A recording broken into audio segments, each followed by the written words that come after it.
नमस्कार, मैं हूं आपके साथ पलक शर्मा। आइए नजर डालते हैं फटाफट खबरों की ओर। लोकसभा चुनाव के लिए भारतीय जनता पार्टी ने अपने उम्मीदवारों की एक और सूची जारी कर दी है। इसमें राजस्थान की भीलवाड़ा लोकसभा सीट से दामोदर अग्रवाल को टिकट दिया गया। इससे पहले भाजपा ने बीते दिन अपने उम्मीदवारों को 8वीं सूची जारी की थी। पंजाब में की गुरदासपुर लोकसभा सीट से मौजूदा सांसद और बॉलीवुड अभिनेता सनी देओल का टिकट काट दिया गया था।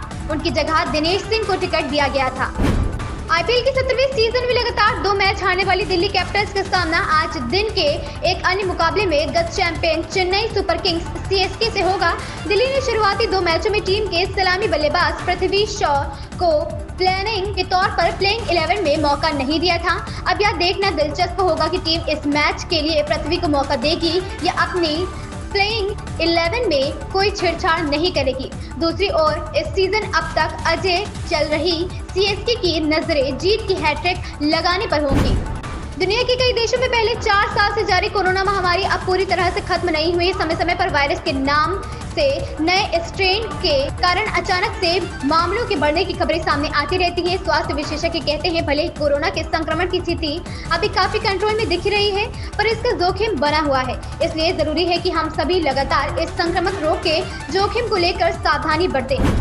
सियासत की दुनिया में दस्तक देने वाले कई सियासतदानों के लिए चुनाव भर जनार्दन की तरह नजर आने वाली जनता सफलता मिलते ही पीछे छूट जाती है और परिवार प्रथम हो जाता है। चमक दमक और फुलवन की महक सुकंचित होकर समाज से ज्यादा परिवार तक सीमित हो जाती है। मसीहा हो या फिर माफिया, सबकी चाहत पावर और सरकार नजर आने लगती है, जिसके सहारे वे परिवार को बढ़ा सके और अपनी शक्ति का विस्तार कर सके।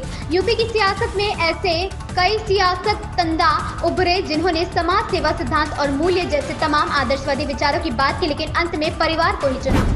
गेहूं खरीदने के लिए निजी कंपनियों की नजर यूपी पर है, क्योंकि यहां गेहूं देश में सबसे सस्ता है। इसके मद्देनजर सरकार ने निजी कंपनियों की भंडारण सीमा घटाकर केवल 500 मीट्रिक टन कर दी है, जो जनवरी तक 3000 मीट्रिक टन थी। दरअसल केंद्र सरकार का बफर स्टॉल पहली बार मानक से भी नीचे जाने की आशंका है। इससे पहले सरकारी गोदाम भरे जाएंगे, फिर निजी कंपनियों को छूट दी जाएगी। गेहूं के निर्यात पर रोक पहले ही लगा दी गई है।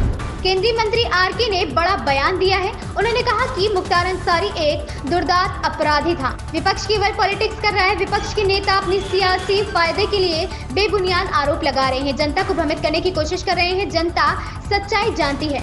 आरा लोकसभा सीट से भाजपा सांसद आरके सिंह ने शनिवार को ही अपना नामांकन पर्चा दाखिल किया है। सपा से इस्तीफा देने वाले पूर्व मंत्री स्वामी प्रसाद मौर्य कुशीनगर लोकसभा सीट से चुनाव लड़ेंगे, जबकि उनके सहयोगी एसएन चौहान देवरिया से चुनाव लड़ेंगे। स्वामी प्रसाद मौर्य ने ऐलान किया है कि इंडिया गठबंधन का रुख देखने के बाद अन्य सीटों पर भी उम्मीदवार उतरेंगे। सीएम पुष्कर सिंह धामी ने आज देहरादून में कालसी ब्लॉक के कृषि मंडी परिसर में टिहरी लोकसभा सीट से प्रत्याशी माला राज्य लक्ष्मी शाह के समर्थन में जनसभा को संबोधित किया। इस दौरान उन्होंने सरकार की उपलब्धियां गिनाई। उन्होंने कहा कि पीएम नरेंद्र मोदी के नेतृत्व में भारत पूरे विश्व में अपना परचम लहरा रहा है। भाजपा ने नारी वंदन विधेयक पारित किया। लंबे समय से राम मंदिर नहीं बन रहा था। भाजपा सरकार ने राम मंदिर निर्माण का सपना पूरा किया है। उत्तराखंड कांग्रेस में इस्तीफा का सिलसिला थम नहीं रहा है। चुनाव से पहले पार्टी के कई चर्चित चेहरे इस्तीफा दे चुके हैं। वहीं आज कांग्रेस को एक झटका और लगा है। प्रदेश महासचिव और काला ढूंगी से प्रत्याशी रहे महेश शर्मा ने भी पार्टी छोड़ दी है। इसके बाद वह भाजपा में शामिल हो गए। भाजपा प्रदेश अध्यक्ष महेंद्र भट्ट ने उन्हें पार्टी की सदस्यता दिलाई है। टिकट न मिलने के चलते दावेदारी में चल रही नाराजगी बाद रोष को दूर करने के लिए शनिवार को पूर्व सीएम जयराम ठाकुर ने मोर्चा संभाला। वह यहां नाराज चल रहे नेताओं से व्यक्तिगत तौर पर गुपचुप तरीके से मिले और लंबी मंत्रणा की। उन्होंने सभी नेताओं से मंथन कर उन्हें सक्रियता से काम करने का आग्रह किया। नेता प्रतिपक्ष जयराम ठाकुर मंडी सीट से पूर्व में भाजपा प्रत्याशी रहे सेवानिवृत्त ब्रिगेडियर खुशहाल ठाकुर से बंद कमरे में मिले और उनके साथ लंबी चर्चा की। इन खबरों में बस इतना ही। बने रहे हमारे साथ।